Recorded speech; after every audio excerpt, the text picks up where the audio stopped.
Hello, and welcome to our program, Where God Weeps, a program where we talk about the suffering church around the world. Some time ago, Father Fausto Tentorio signed a declaration in which he stated, "Thankful to God for the great gift of a missionary vocation. I am aware that it involves the possibility of finding myself in serious situations of risk for my health and personal safety on account of epidemics, abductions, assaults, and wars, up to the eventuality of a violent death. With trust in God, I accept everything is coming from His hands, and I offer my life for Christ and for the spread of His kingdom." Father Fausto Tentorio was shot and killed by an unknown gunman as he was about to get into his car in front of the parish church in Arakan, on the Filipino island of Mindanao. This brings to 3 the number of missionary priests of the Pontifical Institute for Foreign Missions, or PIME, killed in Mindanao in the last 25 years. To tell us more about the lives of the missionary priests in some of the most dangerous places in the Philippines, it is my great privilege to welcome Father Sebastian D'Ambra, a PIME missionary and founder of an interfaith initiative called the Silisa Movement, working in religious cooperation and dialogue in the Mindanao region for almost 30 years. Welcome, Father Sebastian, and thank you for being with us here today on our program. Thank you very much for inviting me here.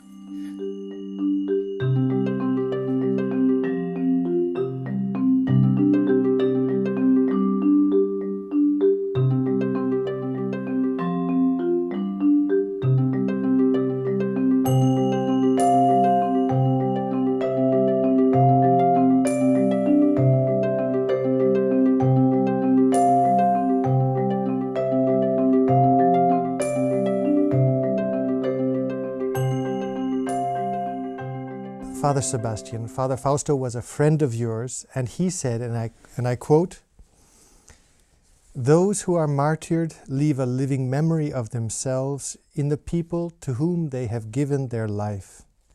It is as if he rises again each day in the hearts of his friends." What is your memory of Father Fausto? My memory of Father Fausto, it's first of all, it's a friend. It's a person who is very simple, full of joy and full of humor also in his life. And he always projects an image of himself, of simplicity, humility, that allowed people, even poor people, to be close to him. Father Fausto worked particularly with the tribals. Can you tell us a little bit where was this and what would be the conditions of his day-to-day life, for example? Of course, I know Father Fausto since 1978. When he arrived in the Philippines, I arrived 1 year before him. So we have been together for many reasons. It was a time also I was regional superior of the community. So I remember him in the first mission. He was in Columbio, in the area of Mindanao, but in the diocese of Kidapawan. He was living in a very simple and poor setup. And I remember that he was telling me, I want to live this kind of life. He wanted to live with the people in their huts, with the community. Yes, yes. And what is just to give us an idea, when we speak of tribals, what are we speaking about? When we talk about the tribals people, of course, those who have an idea about the Philippines, they know that originally the people of the Philippines were formed by tribes. And little by little, with Islamization and the Christian colonization, etc., change. But some tribes remain. Some people say there are almost 100 tribes around.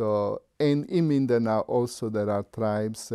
When we say about tribes, we normally intend those who live, most of them, in the forest, because originally they used to live near the sea or other, but in the different stages. They were pushed away. Pushed away, yes.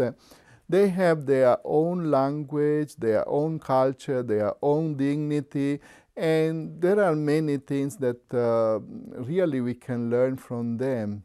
And so mission work would be what? Would be a combination of evangelization and practical work, I suppose. I believe each missionary has their own approach, but specifically there is that sense of dignity, to raise the dignity of the person. Normally the missionary or the church in the Philippines help them in the form of education, all this form of raising them, their dignity. And this is happening now. Many tribes, they receive the proper education, but still it's a long way to go. The missionaries are loved by the tribals. Father Fausto, during his funeral, for example, his body was laid to rest in the Church of Our Lady of Perpetual Help, and the tribals lay down and prayed and often and slept overnight next to the coffin. What is the relationship between the tribals and the missionaries? It's a strong relation. This reminds me one thing that happened also to me in my mission, and one of my coordinator who was in charge of the tribal was killed. And it was amazing how by hundreds and thousands from the forest went down. And so when you say this, I imagine that it's the same thing. They really love the missionaries. At the beginning, they have a certain hesitation. They are suspicion. They are afraid why they are here. But when they believe that you are sincere, and they observe you, and they really are ready to give their life for you. So I believe in this context we can have this situation, how they now want to show to Father Fausto and to the community that they really are part of the family, because in the concept of the tribal, everything is in common, the land is in common, etc. So these are important moments of their life. At the same time, the missionaries have placed themselves in a certain danger, if you will. I will take quote here, because it's not the first persecution or death of particularly the PIME missionaries working in the Philippines. In 1985, Father Tulo Favalli was killed by a group of private armed guards. In 1992, Father Salvatore was engaged in dialogue with the Muslims, and he was killed. In 2007, Father Giancarlo Bossi was kidnapped by a splinter group of the Moro Islamic Liberation Front, but he was released. And in 1998, Father Luciano Benedetti was kidnapped. They also released him. Why are missionaries such a target for either these Muslim splinter fanatic fundamentalist groups, or in the case of military or even private armed guards? Why do missionaries become such a target? I arrived in the Philippines in 1977. At the beginning, it was very seldom to listen things like this, the missionary were being the target. But along the way, it's becoming more common. And of course, the target depends on the case. Why that one? For instance, you mentioned about Father Tullio.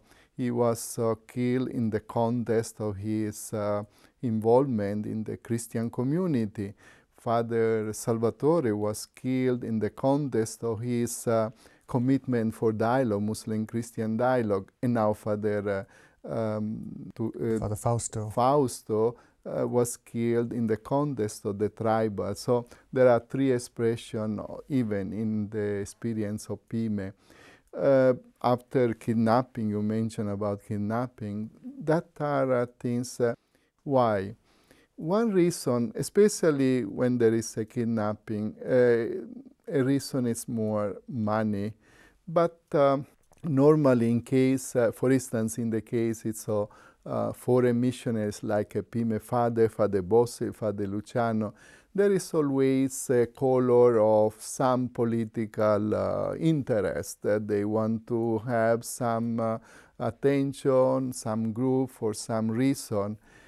And so more and more the missionaries are target now, more than before. I think it's a long story, but in few words I can say there is like an international influence in Mindanao to make these things happen for any... To chase the church away, or to chase any voices away that might stand up for the minority or the tribals or whatever group it happens to be. Because I suppose the reason is the missionaries are those who go and speak in favor of those who have no voice. Yes, but because of this, there are those who take advantage.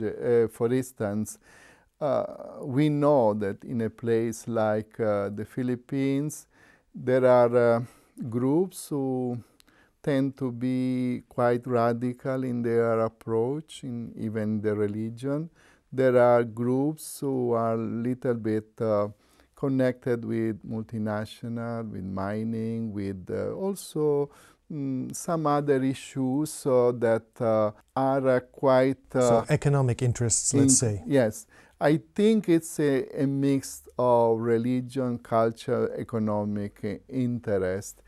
The missionaries are the target because they stay closer to the people. Some people tell us, why you stay in that area, it's so dangerous, so why don't leave? But we say we have to stay with the people. So what happened now, many missionaries, especially foreign missionaries, are not anymore in some areas. The PIME father decided still to remain in some of these difficult areas. So for this reason, we are still the target, even myself or others in some places. We know that it's not an easy life. There are some threats, but many times they say to us, why you don't leave this place? But we say, no, this is our mission, so we have to go on. The death of Father Fausto coincided almost to the day with the proclamation by Pope Benedict of the publication of Porta Fidei. As reported in Asian News, the apostolic letter of Pope Benedict XVI for the proclamation of the Year of Faith in 2012, he wrote in the section on the history of faith, "By faith the martyrs gave their lives, bearing witness to the truth of the gospel that had transformed them and made them capable of attaining to the greatest gift of love, the forgiveness of their persecutors." Is this also how you understand your faith and your mission? Yes, I'm happy of this decision of the Pope. When I heard a few days ago about this, I was happy in my heart. Of course, it's in connection with the 50th anniversary of the Vatican II, but really we need to rethink about our faith. Sometimes I reflect that in the world today there is still persecution. If we go on some news, in many countries the Christians are persecuted for many reasons, but in some countries are minority. So the point is the Christian had to think that the beatitude of persecution that we tend to forget is still there. The beatitude starts with the blessed are the poor in spirit, the gentle, the meek, the pure in heart, the peacemaker, but at the end also persecution. So I believe we have to educate our Christians that persecution is part of this mysterious... It is the mystery of the cross. The mystery of the cross, the mystery of the salvation. So I hope that the church and the Christians will reflect. I reflect personally because I'm in some situation that really persecution is becoming more often, And of course, some people, some Christians are afraid, so we have to educate with a stronger faith to be courageous enough, because Jesus said, "Do not be afraid, I'm with you until the end," so no problem. I want to talk about your situation particularly. You are also in Mindanao, in this area of difficulty. How did you come to Mindanao, and what is the work that you are particularly doing in the question of Christian-Muslim dialogue? Well, it's a long story. I arrived in... Maybe in 2 words then. In 2 words. I arrived in 1977 in Mindanao. I was assigned in a place where was a conflict, Muslim, tribal, and Christians. And I reflect I have to be a sign of hope, a bridge between Muslim and Christian. And I immersed myself living in a Muslim area. It was a moment of spiritual deepening and reflection. And I came with this point, dialogue starts from God and brings people back to God. Things that is simple, but when we internalize something, become part of our vocation, stronger vocation. With this, of course, I got some troubles in that area in my effort for dialogue. I went to study also more about Islam, Arabic. I mean, I had time to prepare myself. And after, in 1984, I started a movement that is now well known as Silsila Dialogue Movement. So my understanding was at the time, and even now, that I'm called to have a special vocation, a special closeness of friendship with the Muslim. So in this line, I reflect, I pray, I share, and in the movement, one of the priorities, formation, and of course, not only formation in all areas, the young people, the youth, always Muslim, Christian together, but also immersion in the poor communities, and said that it's holistic. We start in the context of dialogue with God, ourselves, others, and creation. And this deepening come together, Muslim, Christian. Just to give us a context, a picture, what would be the percentage, the relation between the number of Christians, the number of Muslims in your area? In the Philippines, they are around 10%, but majority are in Mindanao. In my area, it's a city, quite big city for Mindanao. There are around 35% Muslim, the other Christians, majority Catholic, and after other groups. So that is. But Zamboanga is a really multicultural area. In fact, every day we have to speak 4 or 5 languages. How many languages do you speak? At least 3, 4 every day, but of course some I manage better, some later. But this means that it's a multicultural, multi-religion, Muslim, Christian especially. And really, the place, it's a challenge for all of us, especially for me, and for the Silsila Dialogue Movement as a whole. In my reading, it seems that in the 1970s, the relations in Mindanao between Muslims and Christians were relatively calm. There was no great disturbance. However, over the last decades, there has been increasing troubles between Muslims and Christians. My question to you is, why is this happening, and where is this coming from? Yes, this is sometimes a reflection that all people do. Before it was more peaceful, now why? My reading is the world is becoming global in all aspects. Even ideas and groups are moving around. I think from that time on, you mentioned 70s, even before, but many ideas, even groups, approach the Muslim communities especially, some even in the line of being radical. We know that also Al-Qaeda and other groups, Jama Islami, have been quite present in the 70s, less, and after 80s becoming stronger. Now, in the 70s, you mentioned, started a movement or revolution. Practically, the Muslim inspired by other international groups, say that we have to be united, we have to claim our land, because historically they claimed the land of certain portion of Mindanao.